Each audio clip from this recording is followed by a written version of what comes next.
You didn't choose her. Your wound did. The part of you that was never held, never heard, saw a mirror and mistook it for meaning. She didn't feel like a woman. She felt like a cure. And that's the danger. The feminine, when projected, becomes a drug more powerful than love.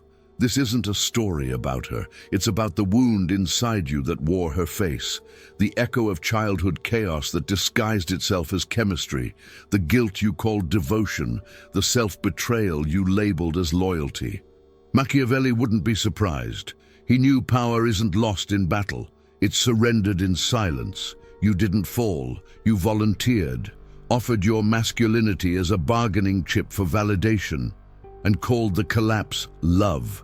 But what if it wasn't her? What if it was never about her? What if the ache you're blaming on a woman was actually your soul asking to be reclaimed?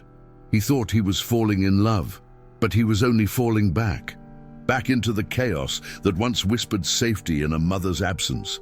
Her unpredictability wasn't thrilling, it was familiar, like the silence after slammed doors or the ache of being forgotten. That's why he stayed, not for love, for recognition. Repetition compulsion isn't romantic, it's tragic. He didn't chase her. He chased the pain that once held him like a parent. Every time she disappeared, he mistook the panic for passion. And when she returned, he called it love, but it was just a temporary truce. He wasn't addicted to her, he was addicted to the echo. Machiavelli understood this. Men submit to what feels inevitable, even if it's pain, especially if it looks like home. The undisciplined man obeys memory, not truth. He'll destroy himself to protect a lie that once kept him warm, and then wonder why his peace always feels like quicksand. She didn't have to be cruel. She just had to be inconsistent. One moment warm, the next ice. It mirrored his childhood, where love was earned, never given. So he performed, adapted, bent, until nothing of him remained. That wasn't love. That was self-abandonment dressed in intimacy. You can tell a man's trauma by the women he stays loyal to, not the ones he dates, the ones he can't let go of. She was his puppet master, but only because he handed her the strings. And every time she pulled, he felt alive. Not because it was real, but because it was rehearsed. He called her soulmate, but she was just a scar with perfume. He thought destiny brought them together, but destiny doesn't chase what destroys you. She matched his brokenness, not his future. And he mistook that match for magic. You don't love someone who confuses your nervous system. You fear being without the chaos they offer. That's why silence feels like suffocation after they leave.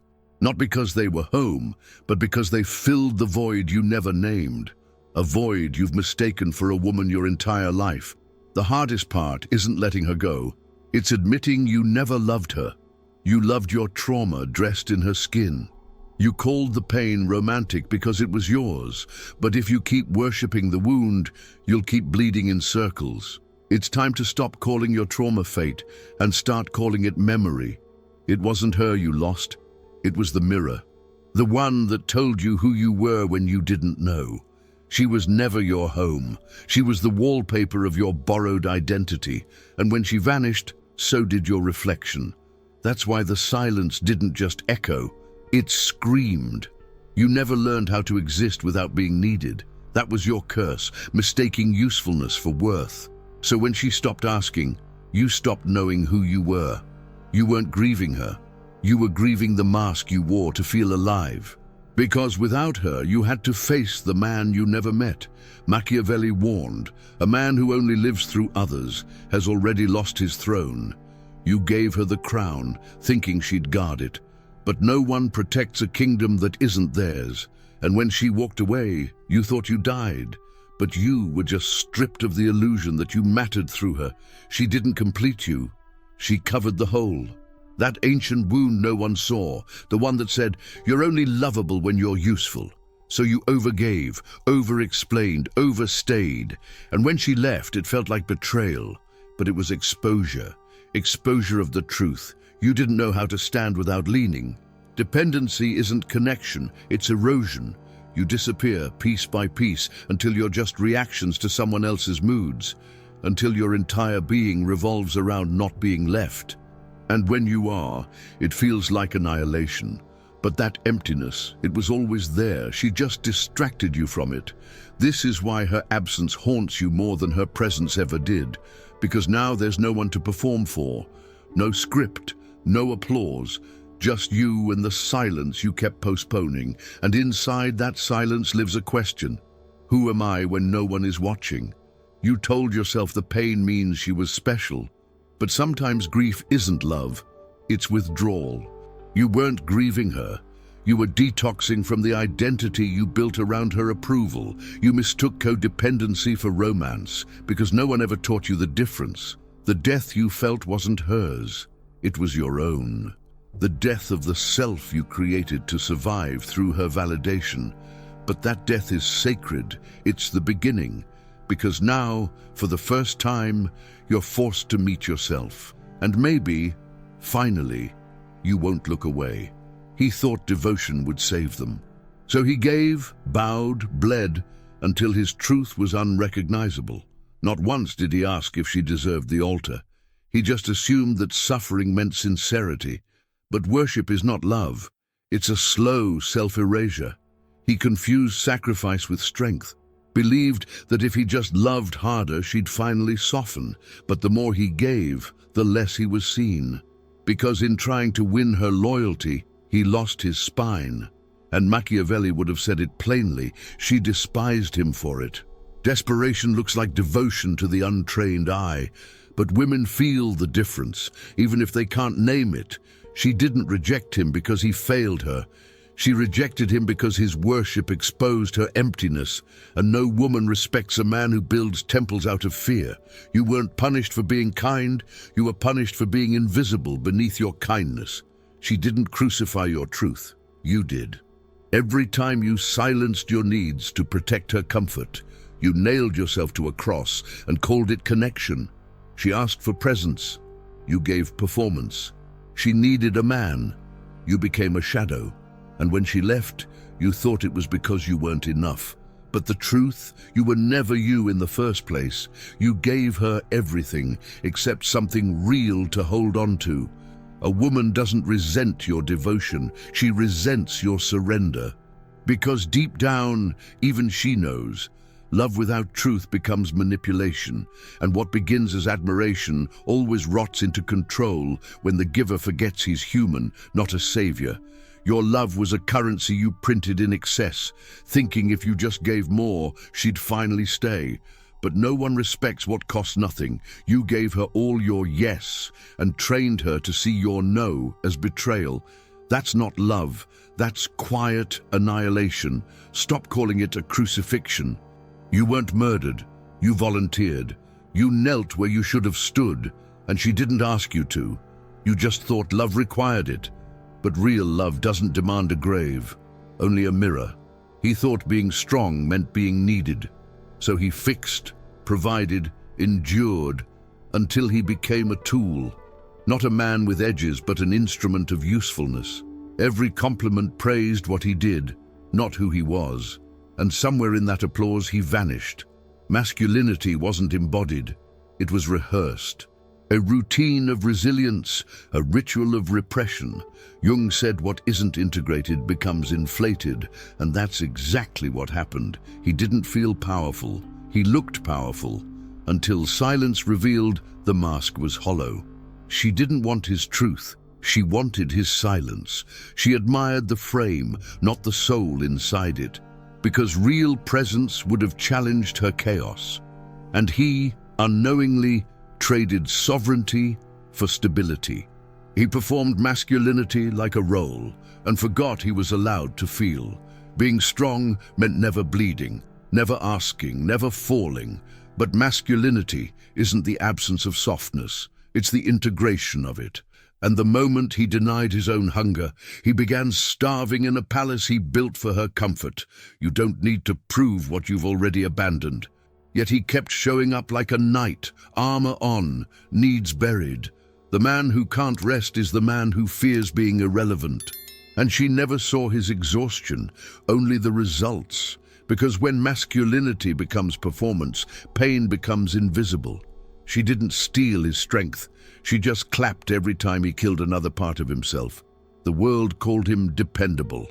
But dependability is often just emotional captivity with good PR. He was never allowed to exist, only to serve. He didn't lose his masculinity. He sacrificed it to be accepted, thought the more he adapted, the more she'd admire him. But no woman respects a man who erases himself for peace. That's not leadership, it's spiritual exile. And exile always begins with the phrase, "It's fine, I'll handle it." You weren't weak when you fell apart. You were weak the moment you chose silence over self-respect. Strength isn't how much you can carry. It's how honest you can be about what breaks you. Stop performing. Start reclaiming. Your masculinity isn't lost. It's buried beneath the applause. She looked at him with softness, only when he was in pieces. When he stood tall, she flinched. When he wept, she came close, and he mistook that pattern for love. But what he found wasn't intimacy. It was dependency disguised as affection. She didn't love him. She loved the version that needed her. He offered his wounds like a confession, thinking they'd earn him tenderness. But some women don't nurture pain. They feed on it. His collapse gave her meaning. His healing made her irrelevant. That's why every step toward wholeness pushed her further away. Machiavelli understood the politics of weakness. Pity invites attention, but never reverence. And in this dynamic, he wasn't her equal. He was her project, her puppet, her proof of compassion, until he stood without trembling and became disposable. She said she wanted strength, but punished him every time he showed it. A quiet confidence became a threat. A boundary became betrayal. Because the moment he no longer bled for her, she had nothing to bandage. And without his suffering, she felt powerless. He didn't notice the shift at first. He thought she was loving, empathic, present. But her care was conditional. Her gaze only softened when he broke. She smiled at his ruin, and every time he rose, she disappeared into her silence again. This is how men get addicted to collapse. Not because they enjoy the fall, but because falling is the only time they feel seen. It's not self-pity, it's survival. But survival isn't love, it's just a hangover of emotional scarcity. Stop offering your wounds as payment for connection. You don't need to be broken to be worthy. The right woman will admire your wholeness, not your pain. And if she only stays when you suffer, she's not staying for you. You didn't fall for her strength. You fell for her reaction to your weakness. That's not love. That's performance art in a collapsing theater. She didn't love the man. She loved the wounded animal. And when you started to heal, she lost her role. Guilt is a slow poison, but it feels like loyalty. You told yourself it was your fault, that if you'd just done more, she would have stayed. But guilt wasn't truth. It was protection, a shield from the one thing more painful than blame, powerlessness. You weren't guilty. You were lied to, and you cooperated. She withdrew affection like it was currency, gave you silence as punishment, and called it space. You tried harder thinking love could be earned, but you weren't in love. You were in penance. Machiavelli would have seen it clearly. Emotional loyalty is rarely mutual. It's tactical. She knew your heart would stay even when her body walked. She trained you to associate abandonment with responsibility. And like a good soldier, you stayed in the ruins, waiting for orders. The tragedy isn't that she left. The tragedy is that you still wonder if she was right to. That's how deeply the hook was set. She didn't need to punish you. You did it for her. Every sleepless night, every imagined flaw, self-inflicted chains. Guilt gave you the illusion of control. If it's your fault, then maybe you can fix it. But the truth, there was nothing to fix. She didn't leave because of your failures.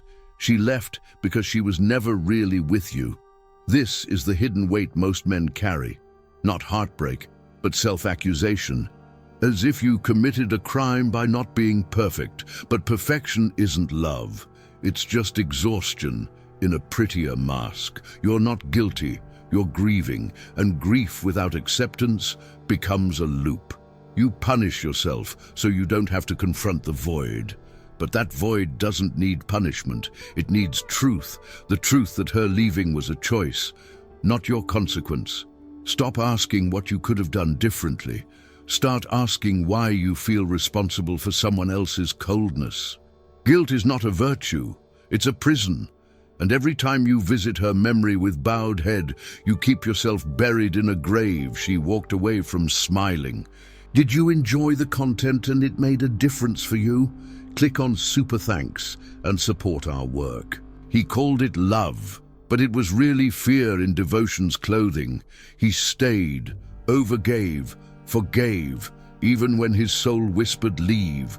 She didn't demand loyalty, he offered it blindly, and then watched in confusion as she used it to justify her exit. Loyalty without discernment is not virtue, it's vulnerability. You weren't being noble. You were being avoidant, avoiding the truth that she was never anchored to you. You handed her the chain and acted surprised when she pulled it. Machiavelli would have called it weakness disguised as faith. She never asked you to kneel, but once she saw you down there, she stepped over you.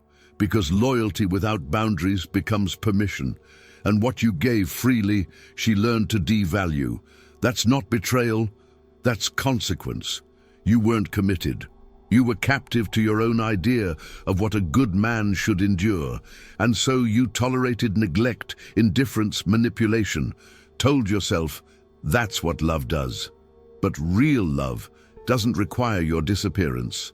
Every time she walked away, you stayed faithful, not to her, to the dream of who she might become. You weren't loyal to the woman, you were loyal to the fantasy, a fantasy that kept you obedient, a fantasy that became her favorite tool. She didn't use your loyalty against you. She used it as evidence, evidence that you were the one clinging. So when she left, she felt justified because you had taught her, no matter what you do, I'll stay. Stop romanticizing your suffering. Stop calling your endurance masculine. If you must bleed to prove your love, then it was never love. It was negotiation with a ghost. And ghosts don't care how long you wait. The leash wasn't hers, it was yours. You forged it, link by link, with silence, with patience, with blind hope. And when she vanished, dragging your dignity behind her, you still whispered, maybe she'll come back.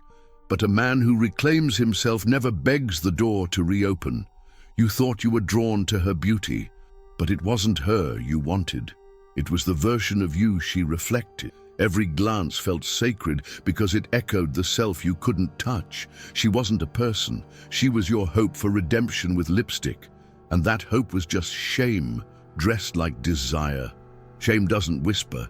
It seduces. It says, if she wants you, maybe you're finally enough. So you chase, perform, please, not for love, but to erase the parts of you still hidden in the basement, the parts that never got held, never got chosen.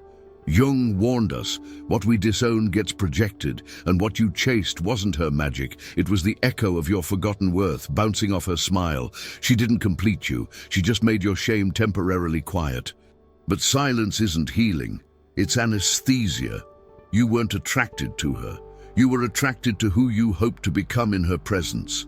That's why her indifference felt like death, not because she mattered, but because without her, you had to face the man you abandoned long ago. This is the tragedy of the unconscious man. He doesn't chase love, he chases relief. Relief from feeling unworthy, relief from the noise inside. And when a woman mirrors even a fraction of approval, he hands her the crown and forgets his own name. She wasn't a goddess, she was a myth, a symbolic redemption for your inner exile. You didn't fall for her, you fell for the lie that if she said yes, everything you hated about yourself might finally disappear. You told yourself, she's different, but she wasn't. She was familiar because your shame chose her. And as long as shame chooses, it will pick chaos that feels earned. You'll keep calling the wound a soulmate until you realize your self-hate wrote the script. You didn't want her, you wanted your reflection to love you back. But no one can love the version of you that you yourself disown. Until you reclaim the parts you buried, you'll keep chasing illusions that vanish when touched, and every goodbye will feel like a funeral for a self that never lived. She didn't ruin you. She revealed what parts of you were still built on pain. Not because she wanted to destroy you, but because your soul was ready to see what it kept hiding. So now ask yourself, what part of you still confuses pain with purpose? What are you chasing in women that you refuse to reclaim in yourself? Why do you mistake intensity for intimacy and absence for proof that it was real? What if everything you were looking for in her was just what you abandoned in yourself? This isn't about blaming her. It's about facing the man who keeps handing his crown to silence, hoping it will finally speak. The next time love knocks, will you answer as a shadow, or as someone who finally remembered who he was before the wound? Subscribe to the channel, turn on notifications, and stay on this journey of brutal self-knowledge and emotional freedom. Before you go, if this woman was chosen by your wound, then ask yourself, what kind of loyalty did you expect from a fantasy? In the next video, we dive into what Machiavelli knew about female loyalty, and why men keep ignoring the warning hidden in their own heartbreak.